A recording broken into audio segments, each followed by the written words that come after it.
क्या मांस मछली खाने वाले लोग पापी होते हैं? मित्रों, हिंदू धर्म के लोगों को अक्सर ये आशंका रहती है कि मांस मछली तथा अंडा खाने वालों के साथ क्या होता है।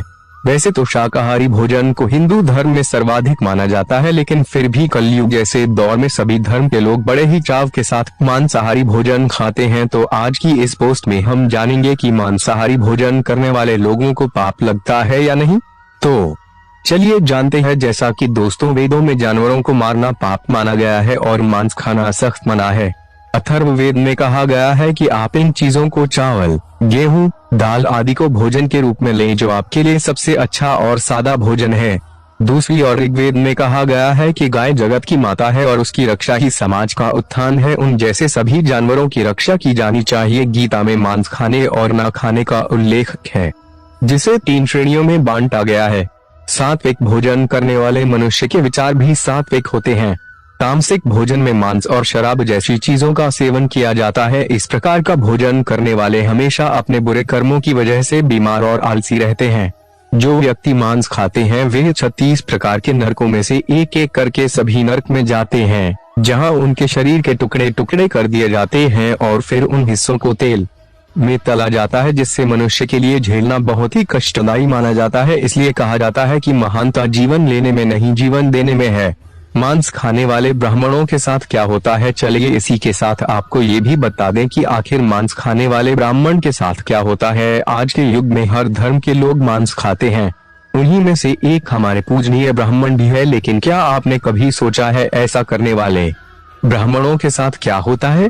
क्या उनको भयानक सजाओं को भोगना पड़ता है या भगवान उनको माफ कर देते हैं? अगर किसी मनुष्य का जन्म ब्राह्मण परिवार में हुआ है और वो उस धर्म को त्याग कर मांस का सेवन करता है, तो ऐसे लोगों की जब मृत्यु पास होती है तब उनके दांत काले पड़ जाते हैं और पेट निकल आता है। पुराणों की माने तो उनकी मौत बहुत दर्दनाक होती है।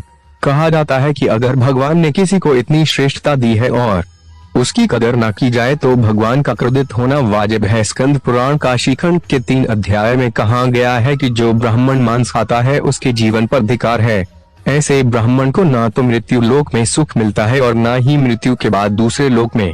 इतना ही नहीं, स्कंद पुराण के अनुसार भगवान शिव उन लोगों की पूजा कभी स्वीकार नहीं करते जो लोग मांस मदिरा का सेवन करते हैं।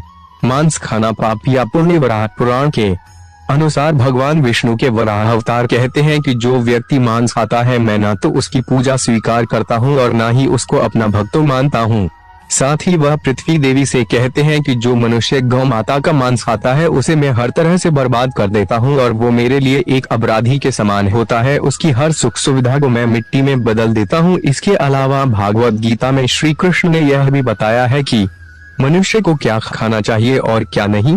भगवान कृष्ण के अनुसार मांस एक तामसिक भोजन है जिसके सेवन से मनुष्य की बुद्धि क्षीण होने लगती है और मनुष्य अपने इंद्रियों पर से नियंत्रण खो देता है। उसके बाद मनुष्य ना चाहते हुए भी कई तरह के अपराधों का भागी बन जाता है।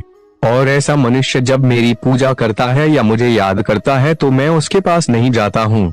इस तरह का भोजन करने वाले लोग अक्सर कुकर्मी, रोगी, दुखी और आलसी होते हैं। आज के युग में लोग घर पर मांसाहार नहीं खाते पर बाहर जाकर खाते हैं या अपने मित्रों के साथ मिलकर मांस का सेवन करते हैं। उन्हें लगता है कि ऐसा करके वो पाप का भागीदार नहीं बनेंगे, लेकिन ऐसा सोचना बिल्कुल गलत है। उन्हें भी ठीक वही सजाएं मिलेंगी जो बाकी मांसाहारियों को भगवान द्वारा मिलती है। एक मनुष्य हर किसी को धोखा दे सकता है, लेकिन परमात्मा से धोखा करना नामुमकिन होता है। इसीलिए कहा जाता है, ना घर में और ना ही कहीं बाहर मांस का सेवन नहीं करना चाहिए।